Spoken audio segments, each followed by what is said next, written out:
Hey everybody, this is James. Marco. Nabil. And Mikey. And this is the Movie Pals podcast number 164. Today we are doing a double feature.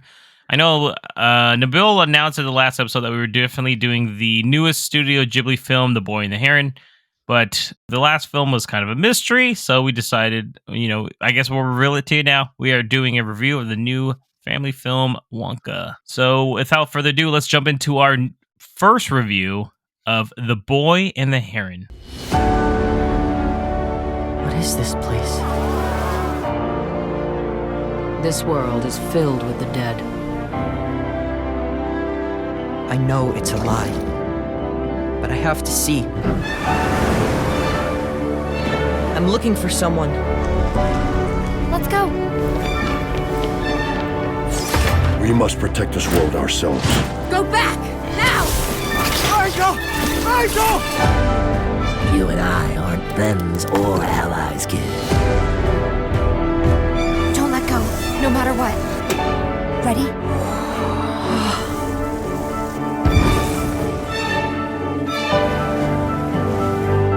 You see this world? There's more work to be done. A gray heron once told me that all gray herons are liars. So is that the truth or a lie? A lie. All right, so The Boy and the Heron is sitting at a 96% on Rotten Tomatoes. And just as a little side note before we do start here, just much like when we were doing our Studio Ghibli Fest, this is one of those movies where I don't think there's too much to spoil in this. I think you guys can agree.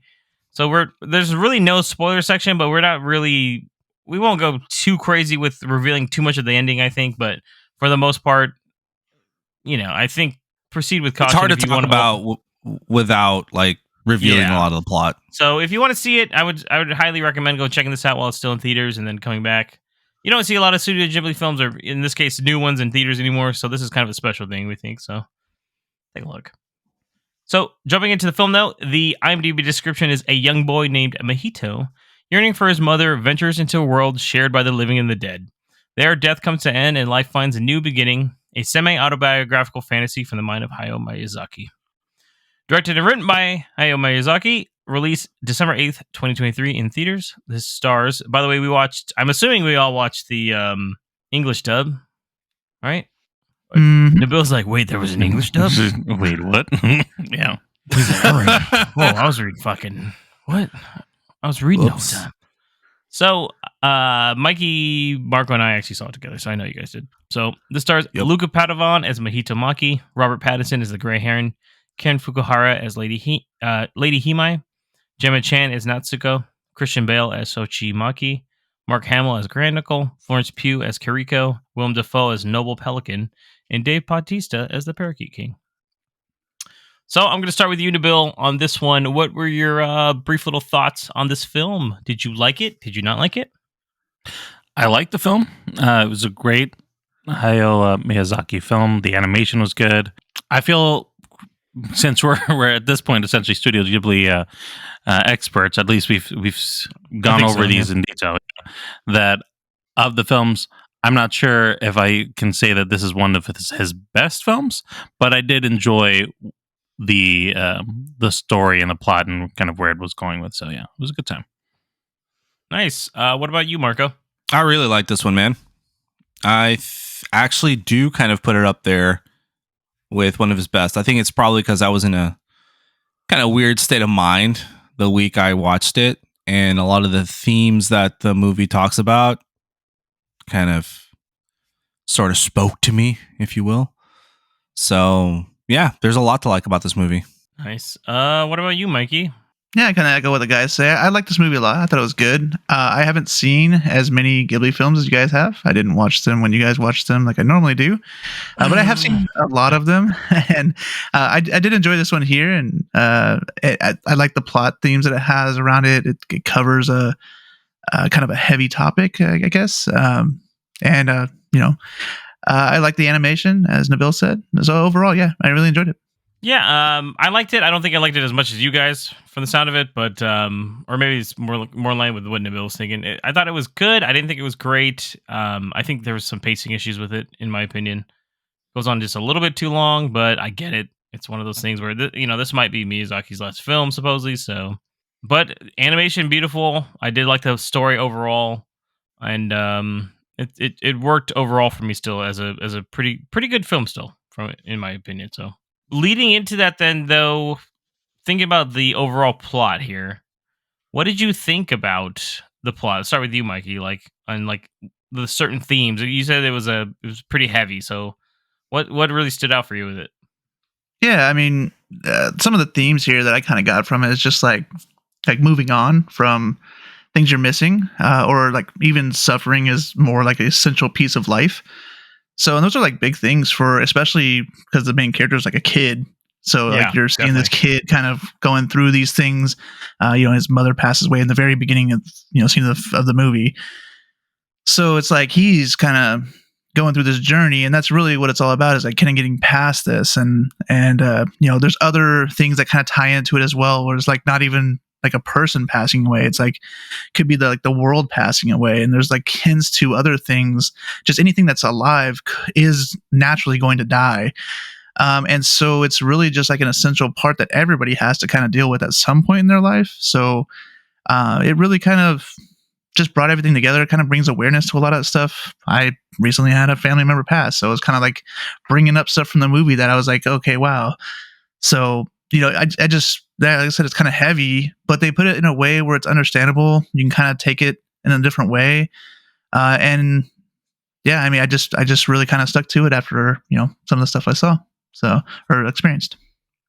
Nice, man. What about you, Marco? What do you think? Sort of echoing the same of what Mikey said. The movie really deals with the themes of death and moving on from your grief. Mahito obviously loses his mom in this movie, and he has to come to terms with that. He has to go through the steps of grief, where, your denial, your bargaining, you get angry, and then there's acceptance. And I think the whole movie is just that. It's going through that process, and it does it in such a visual way. Like it's a little weird. Obviously, it's a Studio Ghibli film. Mahito has to go through this journey and to this netherworld where, in a way, like, at least to me, sort of signifies kind of holding on to that and holding on to the, not necessarily the memory of someone, but holding on to the fact that they're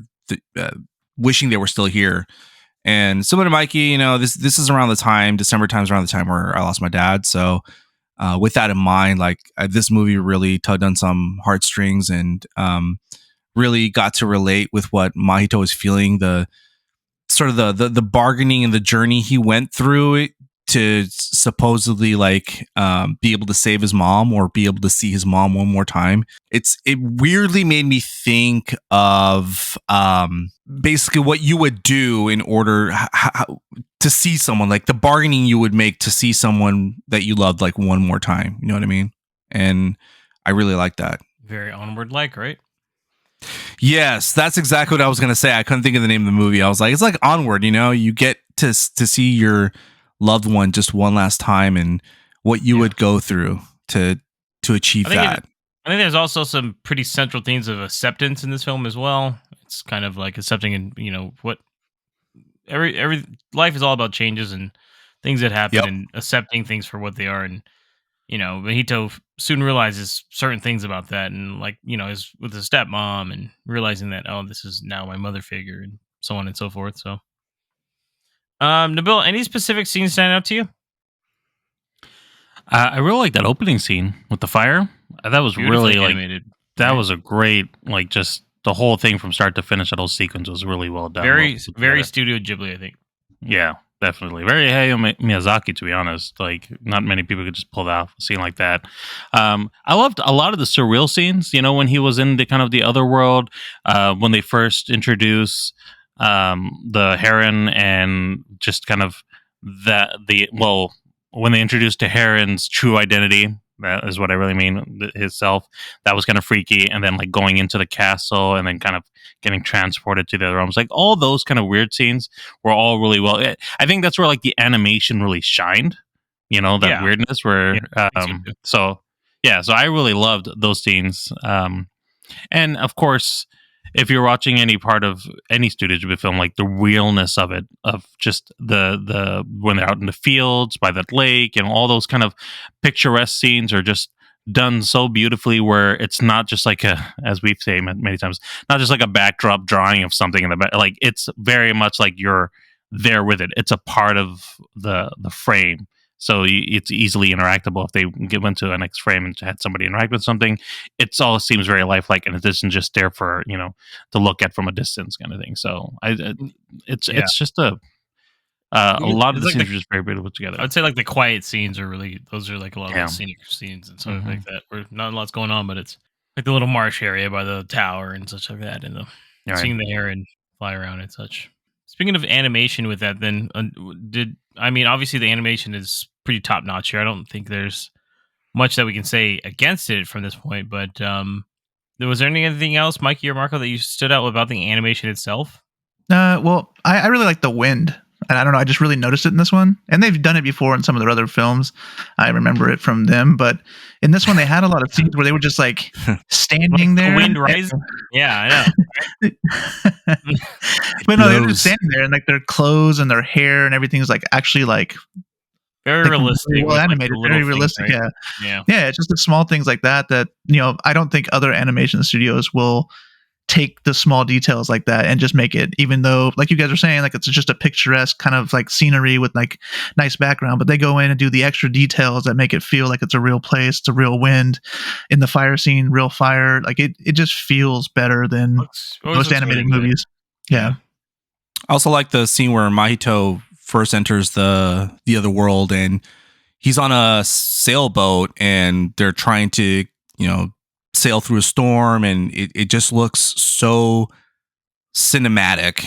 They also try to fish this big fish. It kind of reminded me of someone, and thought that scene was also pretty good.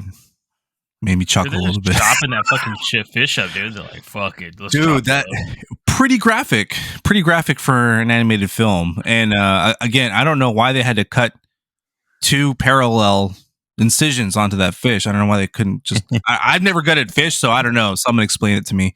But I also like when the animals from the other world go into the real world and transform into like normal animals, like normal birds, etc. I think that's pretty cool. I think that transition, the way they animated it, is also pretty cool. Like one instant there are these talking animals that are very human-like, and the next thing you know, they're, especially the birds, like the freaking parakeets. Yeah. So goofy. It's kind of like animation scenes, right? It's just a little quick, like a different style suddenly. Not so much, but it is subtle. But it is different, which is, and you can see the difference. It's very apparent. Yeah, absolutely. Looking back, then, Mikey, what about the voice cast? Anything stand out to you from voice cast? Did you enjoy? I once again, we did watch the American dub of it from the G Kids, but anything stand out to you? Did you like it, anybody? Yeah, I mean, I thought everybody did a pretty good job. I specifically can kind of remember like when I think it's what Robert Pattinson does the Heron, right? Yeah. So when he is like half Heron and half like whatever else he is, like human or whatever, he's like changing back and forth because like popping out of the mouth and stuff. I thought that, like the sound effects and like his voice just kind of matched the weirdness that you're seeing. So like just small stuff like that just was really well done. And overall, everybody just sounded real clean, and emotions are coming through. So yeah, they did a really good job overall. I'd love to see some kind of like background behind the scenes stuff for this, because apparently Robert Pattinson, this is his first voice role, right? And he filmed all this stuff in like 2 days, but he was already like set when he got there, kind of stuff. Like he had an idea already of the voice and such, and he did good. So he did incredible. Yeah, which is weird. What about you, Nabil? Anybody else stand out to you? Yeah, I mean, Robert Pattinson definitely was a standout. I think his voice was against type, to be honest, because I could have thought that was Mark Hamill or even Willem Dafoe. Willem Dafoe, I thought at first too. I was like, is that Willem Dafoe? So I think that's great. I will say what I felt didn't stand out for me a lot was Christian Bale. I know we don't get to see a lot of his character, but he's just the dad that got a new mommy. Or dad. Yeah, considering seeing him in the other films, like, and how prevalent his voice was, I don't feel like they... he wasn't really used in the same capacity as the other ones. I mean, it's a really minor role, though. So right. Well, I didn't even know it was him until I read this just now, like earlier this weekend, right? So he was also in. I don't know if you've seen him. Mike. He's the main character in Howl's Moving Castle, one of the main characters. So he's Hal. A lot of these people have all done work with Miyazaki or Ghibli films in the past, outside of a few of them. So.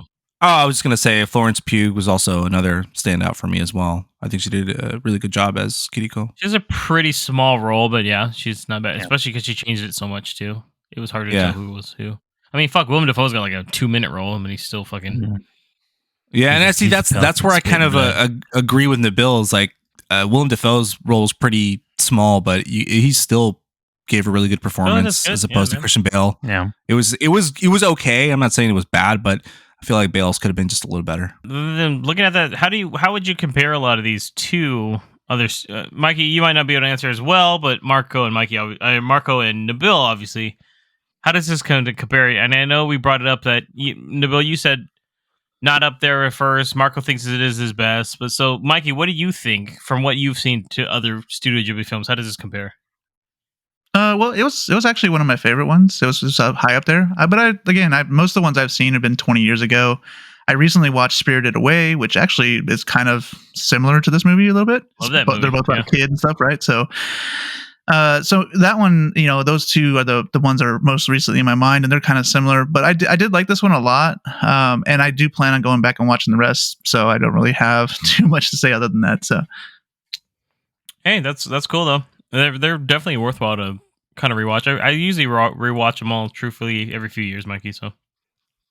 Yeah, well, I was watching Spirited Away a month or so ago, and my sister walked in halfway and said, "What is this?" And then I was going to watch the rest of them. So we're going to watch them together. She's never seen any of them, so just going to put it off a little bit. We'll watch them together. Nice, man. That sounds fun. Let's just jump right into star ratings, guys. Unless there's anything else you guys would like to talk about before we jump into star ratings. I just wanted to add, this is supposed to be Hayao Miyazaki's possible last film. I want to say that was also the same thing we said for The Wind Rises, Yeah. And he apparently is already thinking about other movies, and Studio Ghibli has not marketed this at all as his last film. Just like, But this actually made #1 in the box office this last week, or it's really, at least this week. So, I mean, good for it, for the little marketing, and so doing really solid. I wonder if he just says that because, he's just reaching that age up there, and just, just in case. He's in his late 70s, and he smokes like a pack of cigarettes a day. So I think he's early 80s now, isn't he? He's like 81, 82 or something now. I thought he was 82, maybe. Yeah, but to that point, I don't fucking know, dude. Miyazaki's done some great films, and this is.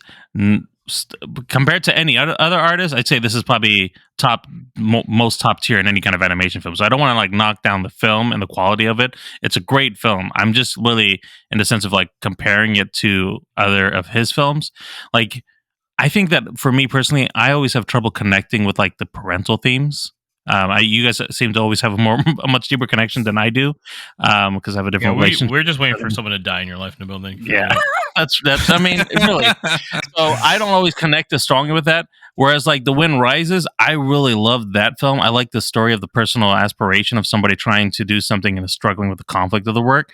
And I liked some of those aspects in this film where Mahito was trying to, outside of the parent situation, trying to figure out how he can move on, you were talking about earlier, James, of acceptance and trying to just move forward with, this is what life is.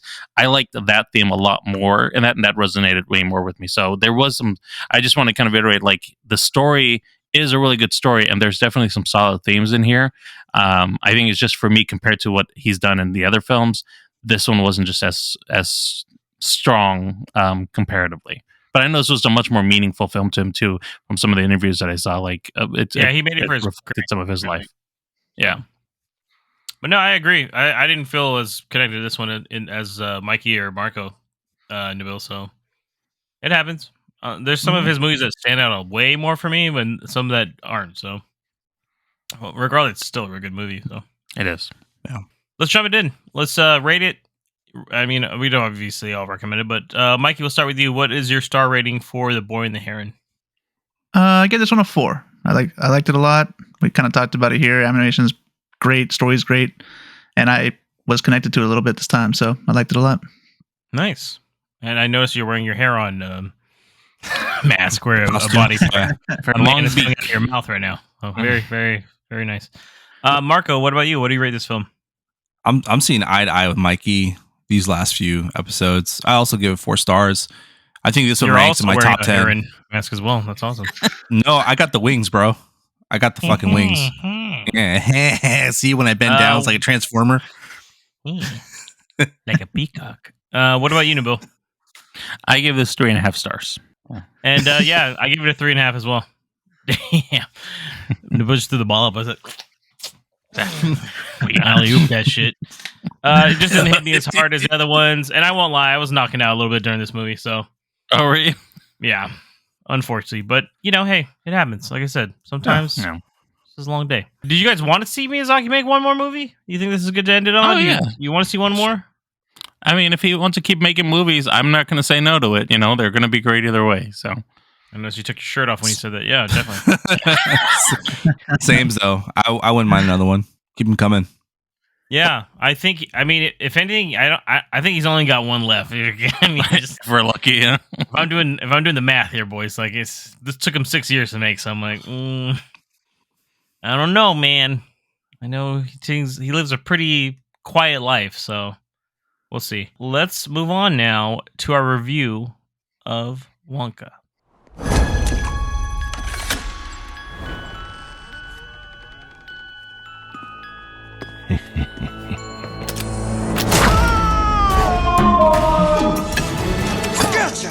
So you're the funny little man who's been following me. Funny little man? How dare you? I will have you know that I am a perfectly respectable size for an Oompa Loompa. An Oompa what now? In fact, in Loompa I am regarded as something of a whopper. They call me Lofty. Sorry. Ladies and gentlemen, greetings to you all. My name is Willy Wonka. You see, I'm something of a magician. Prepare to be amazed. Teapot. Inventor. May I present Willy Wonka's wild and wonderful wishy-washy Wonka Walker? Please don't make me say that again. And chocolate maker. The best chocolate in the world. Ooh. He's good. Too good. And anyone can afford them. Even The poor? He doesn't like it when people say poor. Send Wonka a message. Do not sell chocolate in this town! You're gonna get more than a bonk on the head. I love a bonk on the head. What is with me today? You should stand up to those bullies. Give them the old 1-2. I got an idea. Where do we start? Wonka, currently sitting at a 83% Rotten Tomato score. The IMDb description goes, with dreams of opening a shop in a city renowned for its chocolate, a young and poor Willy Wonka discovers that the industry is run by a cartel of greedy chocolatiers. This was directed by Paul King, who also directed Paddington and Paddington 2. Was written by Paul King, as well as Simon Farnaby, who helped with Paddington 2. And Willy Wonka, of course, is based on a character by Roald Dahl. This film was released on December 15th and is starring Timothy Chalamet as Willy Wonka, Calla Lane as Noodle, Keegan-Michael Key as the Chief of Police, Patterson Joseph as Arthur Slugworth, Matt Lucas as Prodnos, Matthew Bainton as Fickelgruber, Sally Hawkins as Willy Wonka's mother, Rowan Atkinson as Father Julius, Jim Carter as Abacus Crunch, Natasha Rothwell as Piper Benz, Olivia Colman as Mrs. Scrubbit, Hugh Grant as the Oompa Loompa Lofty, Rich Folger as Larry Chucklesworth, Rakhi Takrar as Lottie Bell, and Tom Davis as Bleacher. All right, so I already know the answer to this for myself, so we're just gonna throw it out to everybody else. But I'm gonna start with you, James. Have you read any of Roald Dahl's books? Have you read Charlie and Chocolate Factory? What history do you have with any of the Roald Dahl films or books, I should say? The book, yeah, we had to read this in I think like 3rd or 4th grade. Charlie and Chocolate Factory, I think one of them. Yeah.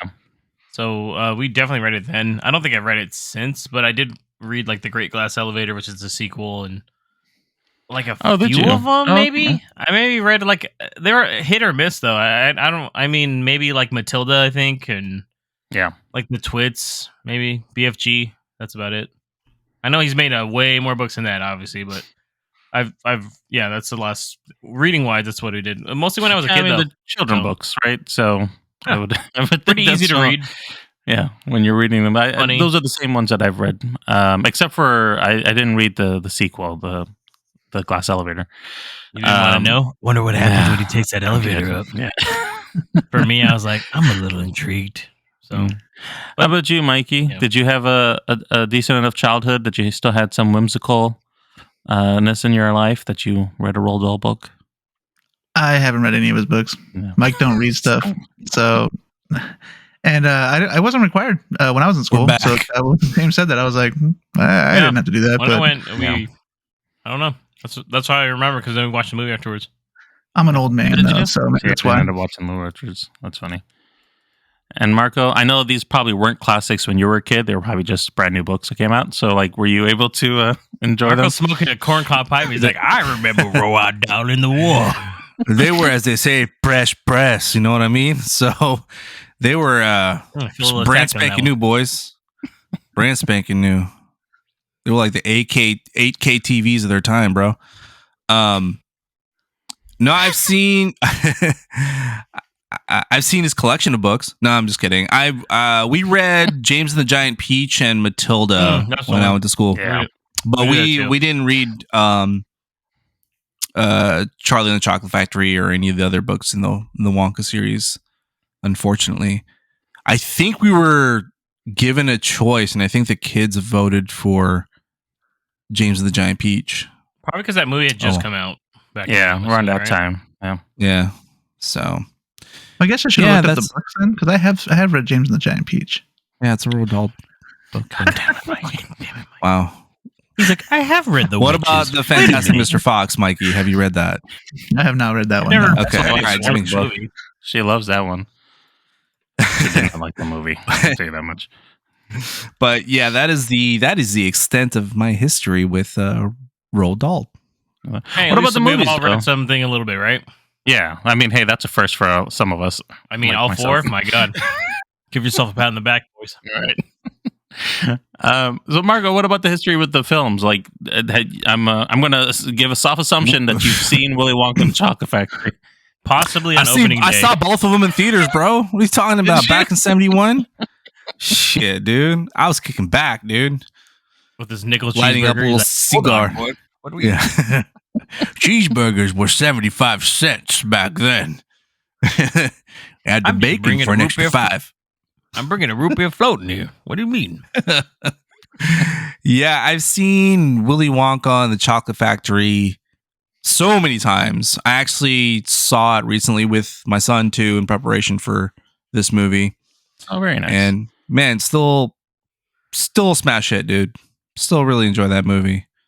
Still just mesmerizing when they enter the factory and you see like everything, the chocolate waterfall and all the edible flowers and stuff. So that's pretty cool. Childhood wonder. Yeah, I've seen the 2005 Tim Burton directed one also. Bubblegum, I hate them most. Did you Bubblegum do a is really rewatch of gross. that as well recently, or that was just kind of no? I thought about it. I guess indifferent with that version. It's okay. I liked it, but it didn't really blow my mind. You know what I mean? Sure. Yeah. How about you, Mikey? Did you again have any childhood history with any of these films, or did you just like, nah, I'm good? So I've seen the original, the 71 film. I've seen it a bunch of times, and I agree with Marco. It kind of catches that wonder, that magical feel. It's just a good movie that I liked every bit of it. Actually, I like that movie a lot. The newer one, I never seen it before, but I figured for this movie I probably should watch it. So I watched it for the very first time this week, and I really did not like it. It just doesn't catch any of the wonder, the magic that I was expecting it to hit, and like the songs weren't as catchy. I don't know if that like makes sense at all, but I don't know. It felt strange to me coming from watching the other two recently to watching this one. This is the last one I watched in the 3 out of the 3. So maybe it's because the other two are more similar to each other. than than this one here. But I didn't like it that much. So it's that Oompa Loompa song, man. I can't remember any of the songs from Charlie and Chocolate Factory, to be honest. And James, I know you've seen both of these, but any thoughts on either one, Willy Wonka or Charlie and Chocolate Factory? Yeah, I mean, I've seen the 71 one. I could probably quote that movie like line by line. So many times I've fucking seen that movie. Love the music outside of Charlie's mom's song that everybody hates. You just skip that one. And then the 2005 one, though, yeah, it's not good. So it's just one of those things where Tim Burton just makes his movies Tim Burton. Much like Wes Anderson is starting to do to me, where he's starting to turn all his fucking movies the same thing. Kind of leaning into the trope. Get a little burned on that, big guy. So for that, Charlie and Chocolate Factory, I did not actually see it in theaters though. I remember when it came out. I don't know, man. I just didn't want to see that. I was like, I don't know. So I remember just renting it, and then I think that's the last time I've seen it was back probably in 2005. So yeah. I mean, when I saw Johnny Depp as Willie, I was like, that's not my Willie. I know a different one. Yeah, I know what you mean. Yeah. So the same, but similar sentiments that you have, James, in regards to both films. But speaking of the old films, let's talk about this new prequel. First of all, I'm going to ask really you, James. Prequel, technically, kind of, yeah. It's not really a prequel, but it is an origin story, film, and it does. Yeah, some of the songs are also. But let me ask you. Okay, girl from Scream 5. Wasn't expecting that one, to come out. I stumped the bill. He was like, "Fuck, I'm out." James, first, let me ask you: do you feel that this was a film that we needed to see, we needed to see made? And then also, did you like it or did you not like it? Oh, I mean, I don't have any opinion on films that need to be made. I'm not a filmmaker, so I appreciate anybody that makes a film. It's very hard to do. I liked it a lot, actually. I'm not gonna lie to you. I thought it was really well done. I think Paul King has a very good track record of making really good family films. Always around this time of year, too, by the way, which is cool. Although this one was supposed to come out kind of earlier, but it got delayed because of COVID and all this crap. So I think I've told you guys before, if you've never seen Paddington or Paddington 2, those are some top tier films, just to let you know. As strange as that sounds, like very touching movies. So I think that this movie just it worked for me. I have a kind of a soft spot for musicals, so I thought the music was good. I thought the plot's pretty silly, but once again, it's a family film, so I mean, fucking Charlie and Chocolate Factory is a fucking ridiculous plot. But I think Timothée Chalamet killed it too, so that's my opinion. Very cool. How about you, Marco? What do you think about this film? No, it didn't need to be made. Truthfully, we didn't really need it, but I enjoyed it. I thought it was pretty good.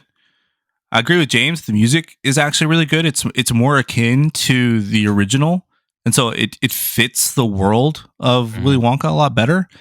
I think just the set pieces and the cinematography fit it better as well too. It was filmed more kind of akin to the original, so I think I like that as well. Some of the acting and the lines were a little cheesy, specifically for the little girl. Noodle. I don't know, just Noodle. Yeah. Some of the lines just didn't hit. I felt her singing was way better. Her singing was really good. Just needs to work a little bit more on the acting chops. Timothée Chalamet was a great Willy Wonka. I liked him. I think he really embodied the character very well. I think his singing was good. I don't think it was great. I think there was one when he sings some of the original songs, I think is where his singing shines, where they really like play with his voice a little bit more. And I'm like, you should have let him do a little bit more of that. I would just add a note onto that. I think it's, though I agree with you that his singing isn't strong, it's kind of nice though, because it sounds like a normal person kind of singing, like that's somebody who's singing. So I kind of like that. Gene Wilder was very much the same way too. Yeah. I was like, he was trained to sing, and he was like, I'm just going to sing. Yeah, it was kind of akin to Gene Wilder, and I was like, if it's kind of going for that vibe. But when he started to hit more notes, I think it sounded a lot better. And I had a problem with how Hugh Grant kept saying Oompa Loompa. He kept saying Oompa Loompa, and I was like, it's Oompa Loompa. But okay, I'll forgive that. But yeah, it was a fun movie, dude. I saw it with my son. Yeah. He enjoyed it. He had a blast. We both really enjoyed watching it. And what about your thoughts, Mikey? Did you like this film? Yeah, I liked it. I don't think I liked it as much as some of you guys. I thought it was a good film. I enjoyed it. I went to see it with my sister's kids, and they loved it as well. So, in terms of just overall, I think the story is a little weak in terms of like what happened, but you kind of expect that. I mean, all of them were kind of the same, but it did like have that magical feel or that wonder feel like it did for the very first movie. At least I feel like it did. And I like the comedy stuff they had, like the chocolatiers. Those guys were absolutely ridiculous in the best of ways, in my opinion. It was they did a good job on those. The police officer was funny. Michael Keegan Key he was funny. I thought he came off pretty good. And the acting, I think Timothée Chalamet did pretty good job overall. I thought he had a lot of charisma, and he came off as the character fairly well. So yeah, I like the movie. I just didn't love it, but yeah, it's good. Your innocence isn't totally lost. You still got a little bit of childhood in you there. Yeah, I guess so. Yeah, I mean, I agree with a lot of what you guys are saying. I really love this film. I was surprised at how much I liked the film, and to kind of going back a little bit with like Mark was saying in regards to the music, like I felt that all the songs were like good melodies. Like I was replaying it over my head and singing it back. Like I enjoyed the music. I thought the comedy was great. I think that they used just enough of Matt Lucas, which is nice because people don't know how to use Matt Lucas because he's not that great sometimes. So him as Prodnose was just enough of humor that we were like, okay, he's not overstaying. He always plays a creep and everything. That's why I normally like, who's that pale creature in the background? Yeah, but I agree. In fact, to kind of say something a little different here, I think if anything was weak in this film, not that it was too bad, but I think Hugh Grant was kind of the weakest part of this film. So, like, I didn't hate him. Yeah, I just didn't think he was. I loved every scene he was in. That was my one thing that I didn't like as much was Hugh Grant in this whole film, and I was disappointed because the trailers made it look like I was going to love him. Interesting. I liked every scene he was. I thought he stole every scene he was in. I was hoping he was in more. I just didn't like how he said Oompa Loompa. They didn't put him a lot in either. Yeah, I thought he was hilarious though. Everything he did, little guys, like, running. Like the little shoes. James is actually wearing the little shoes right now. Again, he didn't adjust the size either. And the little jumper he's got on. Hey, yeah. Little jumper. Okay. So let's talk about the plot a little bit. I know we've kind of touched on a few things over here, but I'm gonna go to you, actually, Marco. Let me just ask you: was there any key standouts on this film's plot in general? Is there something that you felt was stronger than something else? I mean, the plot was kind of silly. I'll give it that, but it made sense. I do like the fact that it was these three major chocolate corporations that were trying to stop this little guy from having his ideas and his shop flourish in this town and introduce his chocolate. If you look at it at face value, it's kind of silly, but if you take a step back, I actually kind of enjoyed that, and I liked seeing that it wasn't an easy road for Willy Wonka. He literally had to struggle and really go against all the odds in order to achieve his dream, and I think there's a lot of people that could probably relate to that, when you're trying to achieve something or you have a good idea or something and you're trying to do it and you're being stopped at every single turn. Bro, I've reached all my goals in my life. I'm top tier at all times. So me and Mikey the other day were trapped in a chocolate fucking aquarium of just raising chocolate. And I was like, man, how do we get in this situation again?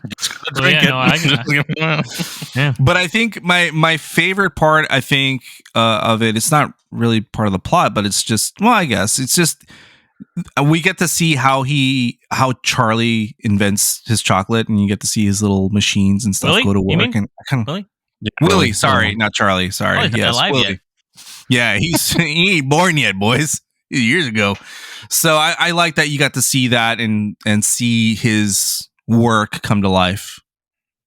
Yeah, very, very good. How about you, James? Any thoughts on the plot as a whole that you liked or maybe didn't like? I like the whole little subplot with Olivia Colman's character, Mrs. Scrubbit, and Tom Davis' character Bleacher, because they're just assholes. Was fun. Yeah. And I like how that kind of relates to the original film with like his contract is so long and like you can't fucking read it too. And he kind of learns from that, I guess, supposedly. Like, oh shit, maybe I'll just do this. I like the scenes about his mom too. It's very touching. Just the whole part. That's probably the part that pulls at the heartstrings is, he's doing all this because he wants to experience the feeling that he has when his mom used to make chocolate. And I thought that was really sweet. I was like, oh, got me heart. No. So that was cool, and I think it really by the end of the film itself, I think there's a scene that really works for that too. It kind of comes full circle, and he realizes what needs to be done. I like how they just kind of stick with that because obviously something happens from now until like let's say the plot of the original film because this isn't technically not a real prequel, right? So it's like not truly, sure, yeah. Well, are the stories true from the first movie where like people started stealing his shit and he just couldn't trust them and that's what turned him into like this hermit and he like didn't show his dad as a dentist, right? So from the 2005 one, right? Yeah. Mm-hmm. Who knows? But I don't know. It would have been cool to maybe show a little bit of that, but I get it. This is maybe they're going to plan more movies. I don't know. So yeah, I wouldn't be surprised. You think that there might be you think there's something worth kind of going into more depth with Willy Wonka's character before the 71 film? I think this movie could roll into what the other two were, kind of the same way. I was going to say just Timothy Chalamet. Is that right? Yeah, just coming. Basically. Yeah. Whatever this kid kind of does lately is fucking good. So yeah, I don't want to like him, but why? I do. I don't know. I feel like I'm not. I don't want to like his films. Man, I don't fucking like Dune. But every time I see him in something, I think he's pretty good. Yeah. Speaking of Timothy Chalamet, Mikey, so just to talk a little bit more about Wonka, what did you think about his performance there? I know Marco touched on his singing. We were trying to, his more original singing, but do you think that he did a really good job playing as Willy Wonka, or do you think that, he's got his own thing, or that maybe Gene Wilder or Johnny Depp was far more the definitive version of Wonka? No. I actually think he did a great job with this. I think, and he says it in the movie too. He's like, "Hey, I wanted to be a magician, right?" And so it kind of pushes that character to being this showman. And I think he pulls off the showman really well in this one. The musical moments, I kind of agree a little bit more with what Nabil was saying. I kind of liked that he didn't have like the best voice. It kind of makes him be like a realistic, like normal person. And the music just helped kind of show off his showmanship. I don't know if that sounds weird, but yeah, that's what I meant. I think he kind of fit the role perfectly, and then he just played it really well. He did a really good job kind of coming across as, that the person that has dreams. He's dreaming big. He's making chocolate because, his whole life has been around it, and he has like a purpose behind it. James kind of alluded to it. I'm sure we'll get into a spoiler section. But yeah, there's a big reason he's doing all this, and he is, as Marco was saying, they're kind of struggling doing that. So he came across just great in all facets of this character, in my opinion. He did a really good job overall. Yeah, there's a lot of sincerity in his motives, right? Like you kind of believe, and anybody else maybe would play it off as like, oh, they're just kind of reaching for the moon. But he does have a way of making Wonka's, dreams, even if it's kind of far-reaching, seem very earnest. And you're like, I could see that he would, he really believes in this stuff, and he does a good job with it. Totally agree. I thought it was funny that he didn't know how to read. That was a good little plot thing though they put in there to kind of move things forward. I like that. It actually made sense. Yeah, especially with the contract reading. It's like that made sense. Yeah, I thought he just didn't actually read it through. I was like, oh, he just didn't read it well. I was like, oh no, he just blatantly does not know how to fucking. He just does not know what he's reading. Never mind. He's like, yeah, that looks good. Yeah, sure thing. And James, let's talk a little bit about the other cast members. I know you brought up the Scrub Crew earlier with Olivia Colman, but what about Noodle? She was the other. She was the other star in this film. How do you think she did? I thought she was okay for that one. She's definitely the kind of. I think her story's sweet though. By the end, I thought it was really nice too of how they play that off and what it leads into for the final scene, which is really nice in my opinion. But I'm not. I guess I'm not as harsh as Mark on her for the acting. I get it. Like, it's fine. I mean, she's younger, but yeah, do you feel that Caroline did it to really take you out of how her performance was in this film? No, I don't know if you guys have seen the kind of movies I watch, but no, not at all. Not even remotely close. The The scrub crew was funny though. I thought they were all kind of cool. Yeah. They all were like these ragtag group of people that got fucked over by Mrs. Scrubbit, where they're like, "Well, I guess we're gonna fucking live here now forever and be slaves." So Scrub.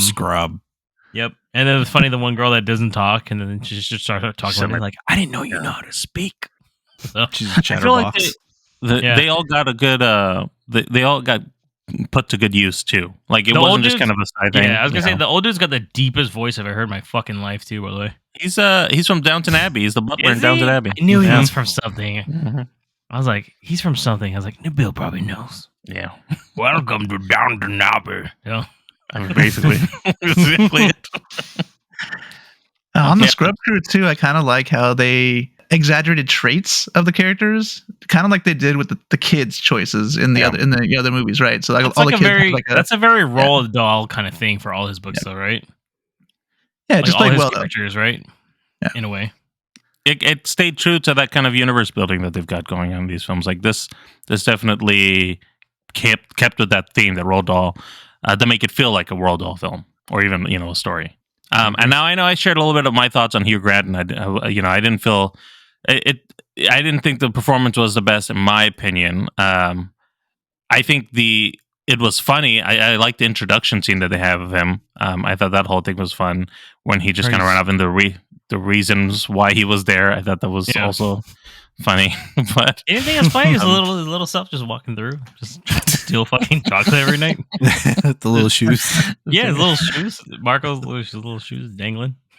It was hanging, or he was taking a little cat nap. It was fun. I liked him, Nabil. I thought he did great as the Oompa Dude, Loompa. me too. Fuck you, Nabil. Again, I was kind of sad there wasn't more of him. I thought Yeah, I wanted thought there was gonna be more. But I like that he was kind of mysterious, right? He was kind of like that. It was mysterious. Yeah. Fucking in the background, where he's like the little guy, and he's talking, and Noodle's like, "Yeah, sure thing." Like, but then like Willie's like, "Hell, like no, there's like a little orange guy with green hair."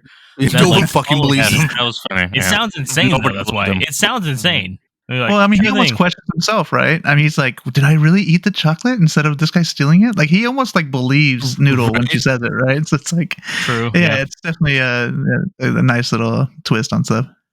But yeah, I wish we would have had more.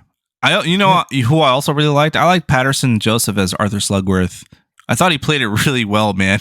I like how he always shakes Willie's hand really hard. He's like, that's a business handshake. And he was such a freaking piece of shit too. Yeah. But he did it like with such a straight face that it just worked. And additionally to that, I liked Keegan Michael Key as the police, and how he, with all his bribes, he just he just kept getting bigger and fatter. Fatter. It's great. The car shrunk. I thought that was funny. Yeah. And he's just like, "Yeah, I don't know what happened." He tries to drown Willy Wonka, and I was like, dude, what the fuck, man? But it was a good scene because he was doing that, but also couldn't actually put his thread through. So That's funny. He's like, "Do you understand me?" He's like, "Actually, not really." And he's like, "All right." And he ducks him again. He just beats the shit out of him. Oh, yeah, Jeez, you're right. dude. And then talking just a little bit, we haven't spent too much on the world building, the visuals of this film. Mikey, what did you think about the way that this film was laid out? Did you enjoy like the style that they were showing? We unlike the original 71 Wonka, where you're kind of in this magical place within a factory. This is all out in the outside world, and I think a mix of CGI as well. But how did you feel like this film was being presented as far as the building and Roald world? Well, yeah, I mean, I still think they did a good job with it, right? Because they are in the real world, not in a factory or whatever. But they did a good job by, the whole like dance pieces when they're doing the music. They kind of brought that kind of feel to it. They do show the inside of a shop, and it's like really magical in there. So they have these pieces that they put together. And I still think they did a really good job kind of building that world, building that, quote unquote magic. Even like the chocolate pieces that he's handing to people look like pretty like intricate delicious pieces of chocolate. Yeah, they look great, right? And then he's also got that sense of wonder as well. He's like talking about all the ingredients he's putting into it, and he's like, "Yeah, this is like a tear of an ant," or that kind of stuff. And so I just think it kind of brings that kind of feel to it, even though he doesn't have the wondrous scene after wondrous scene. They still have bits and pieces of it, and they still build it pretty well. Yeah. Like he's like, how did they get that? Well, I think you chuckling over there. What are your thoughts on it? Do you kind of agree with that? Do you feel that it's a good visual style that they put on here? Did it make you feel like Paddington almost in the film? To your A little bit, yeah. I wouldn't be shocked if Paddington showed up in this movie. Oh, as like the same universe. That'd be It's something. me. I'm Paddington. I'm a bear. No, yeah, it looked good. It's got a really good like visual flair to it all, where it's like, I don't know. That's what I was saying. It's like it's just a very warm movie. If that makes sense, guys. I don't know if that Do you makes think sense. it's a good? I know you said that it was delayed, so it wasn't really originally slated as a holiday film. Do you think it actually was a good thing that it was put into the holiday pool of films rather than Seeing how much something money it earlier? made over the weekend? Yes, it was a good move to make it come out this last week because goddamn, it killed. So, yeah, no, it's a good family film, good holiday film. I think it's got a really good message. It's one of those things where it's just, I don't know, it's just. I'm not really into family films, as you guys know. I usually watch movies so I feel fucking like shit for a couple days. So that's my MO nowadays. I don't know. That's why he watched scary films, because he wants to feel something, but he I want to feel doesn't dead any. inside. That's I'm so numb. It's like Marco said when he watched Saltburn, the guy's just zoned out smoking a cigarette, staring at it through the window. That's me. That's me. Dead stare. Oh God, is this Jimmy 2023 version? No, but I think cinematography. One scene in particular I really liked was the escaping the zoo after they milk the giraffe. Oh yeah, that was funny. They Crazy. fly around and then they just do this kind of a musical number, and it's just I thought it was awesome. It's really like it works really well for what they're portraying in the movie, and then I really like the ending scene too. So. Well, and speaking of which, there's a little bit of spoilers that we want, just more plot related, nothing major, but we do want to just touch on that as it kind of takes everything home for the full plot of Wonka's journey. So we're going to just give our star rating here to get into a little bit of the spoilers. I'll start with you, Mikey. How many stars did you give this film? I give it 3.5. So a good movie. I liked it, but yeah, it wasn't my favorite thing ever, but it was good. Mm-hmm. And Marco, I thought there was more to that. Yeah, I also give it 3.5 stars. I think it's worth a watch, man. Go see it in theaters. I think you'll enjoy it, especially if you have some young ones. They'll have a really good time watching it. And James, how many stars from your end? I give this one 4 stars. Wonka's a winner in my book. That's the tagline that we got for this pod right here. Yeah. BDJ approved. Damn. Yeah, I know. Ringing endorsement there. He's literally fucking wiggling the little Oompa Loompa shoes too. Jesus Christ. And I gave this film a 4.5 stars as well. So I love the film. I thought it was surprisingly damn good with that 4.5. He's like, I'm gonna fuck with the score for everybody. Hugh Grant took off that half star. Dang, I'm glad you liked it that much though. Yeah. By the way, none of us brought up Rowan Atkinson. Small role, but Mr. Bean always a winner in my book. Yeah, can't go wrong. Oh, I was going to bring him up in spoilers. Okay, well, my bad. Well, speaking of which, we're gonna jump into spoilers and talk a little bit about the plot here. So if you haven't seen the film and you want to leave a little bit of mystery in your life, feel free to just skip a little bit, and we'll tell you what we're watching next year. But otherwise, stick around for the spoiler section.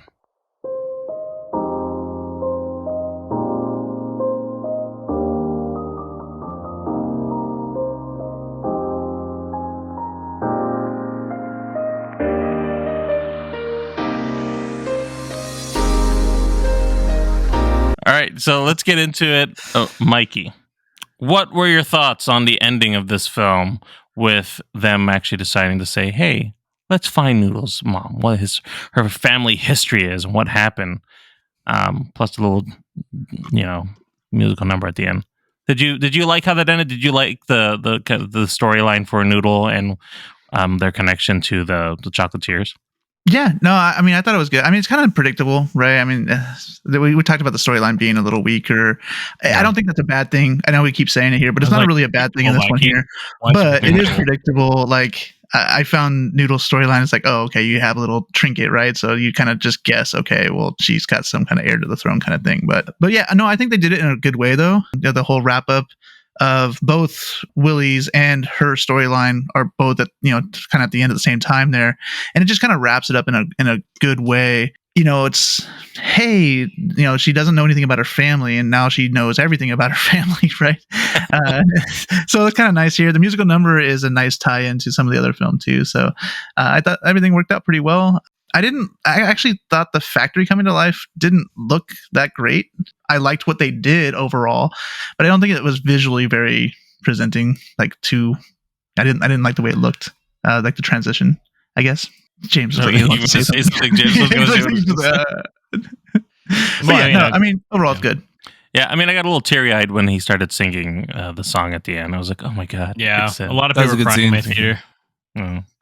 So it was a good little callback, and he did that really. Timothy Chalamet did a good job. They of that. hint at the Pure Imagination song throughout the movie. Though, the chorus plays in the beginning, midway through the film, and I was like, I wonder if he's gonna sing this bitch, right? And then he does it finally. You're like, oh my god, here we go. I'm glad he did. I'm glad that they put that. Yeah, I think that was a good kind of, even if they're not directly connected, I like that they kind of integrated into the film. Regardless, yeah. It's such a good fucking song. That's why I did. Yeah, it's great. Yeah, it's a great song. And see, I saw that connection he had with Noodle, that friendship, and them going through this adventure in their life. I feel like, I don't know, in my mind, that's sort of what he felt at the end of the original movie. Maybe that connection, that realness is what he felt when Charlie showed that he was an honest person.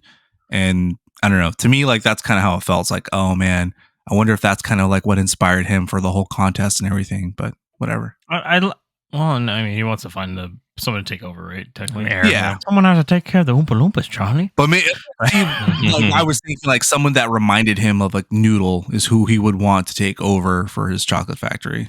Did you guys like how Lofty saves him, by the way? Kind of reluctantly, but he saves him.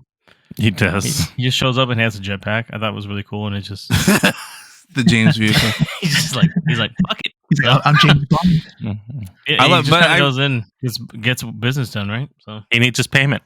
One other scene that I really enjoyed, I didn't really get to talk about as spoilers, just their whole scheme to break into the main chocolate vault and involving the giraffe and Rowan Atkinson being involved in that's actually one of my favorite scenes. The whole it's like a little whole mini heist inside the movie. I enjoyed that a lot. That was really funny. It was a good use of Rowan Atkinson. Again, another place where they use a comedian in a good way, because that scene where there's the funeral and he's kind of sitting outside and he's like, we were dealing with something, but it should all be good now. It's that was a solidly acted funeral. Yeah. So I think that was definitely a good use of his characters. Yeah. Also, you guys kind of noticed that this film and The Boy and the Heron, they kind of deal with the same stuff, right? Because Willie's trying to get that one last view of his mother, and that's his whole pursuit of why he's doing all this stuff. And then The Boy and the Heron, we were talking about earlier, was kind of talking about how we need to kind of move on and that kind of stuff. So I didn't even make that connection until 5 minutes ago. That's kind of crazy. I like that scene at the end, by the way, where he sees his mom and then realizes the joy of life is sharing it with other people. So he shares the chocolate. I was like, oh, my heart again, folks. I like that her functional, by the way. That's been 20 years or something like that. Totally fine, dude. Totally fine. I don't think they had preservatives back then. Steve MRE, bro. You'll know you can eat chocolate 60 years later. As long as it just blooms a little bit, you're fine. I like that the note she left him was golden, like his ticket. I was like, oh I see what you did there. And when he flipped it, I can't believe it said fucking Tupac still alive.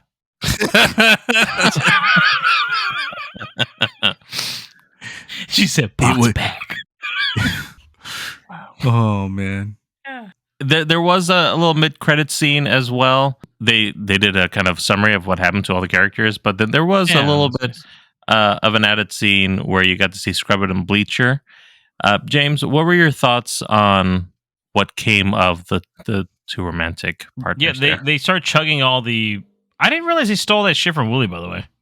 I guess that makes sense because they technically poisoned the first batch of his chocolate for when his store opens, right? And it ruins it, and that leads to them, basically... The people in England apparently just torching fucking buildings. Because burn it that is part of their history. Yeah, I was like, he just made a mistake. Stop. But they basically drink them all. They become. This is like kind of a somewhat of a fucking like connected universe because Roald Dahl, he created a book called The Twits, and they become the two characters from it. So it's kind of cool. Okay. I didn't get that connection. But I'd never read the Twits, so that's the Twits are just these two terrible fucking people, and then you don't even realize until they have those color schemes and how they look like at the end. It's like, oh my god, connected to the fucking other book. Fuck, is James and the Giant Pete's gonna show up too? It's like, hey, Dude, what's up, Willie? Bro. And then Matilda shows up and she's like, "You're a wizard, Willie." And then she teaches him how to add magic to his shit or something. I don't know. BFG shows up, is like, "Hey, I hope you make the chocolate." He's like, "I'm a big guy right here. I bring you all the chocolate in the waterfall right here." I don't know. Maybe that'd be cool. It's a possibility. Why not? But yeah, that's it. That's the end of the podcast. We rambled a little bit, but it was a shorter podcast. I feel like we really hit it on the head there. 2 really good movies. Yeah, for 2 films. For your holiday viewing times with family. Both of these films are easily could be watched with family, I think. Marco and Mikey both saw these with his family. I mean, Nabil probably saw these with his wife. That's his family out there. So, it's cool, man. Take a stab and watch them. I think you'll be pleasantly surprised, truthfully. So, Marco, let them know how they can reach us. Listen and follow us on your favorite podcast service. Trust us, we're on all of them. For a quick link to all our socials, visit linktree/moviepalspod. That's linktr.ee/moviepalspod. Thank you, and make sure to smash that subscribe button so you never miss a piece of our imagination.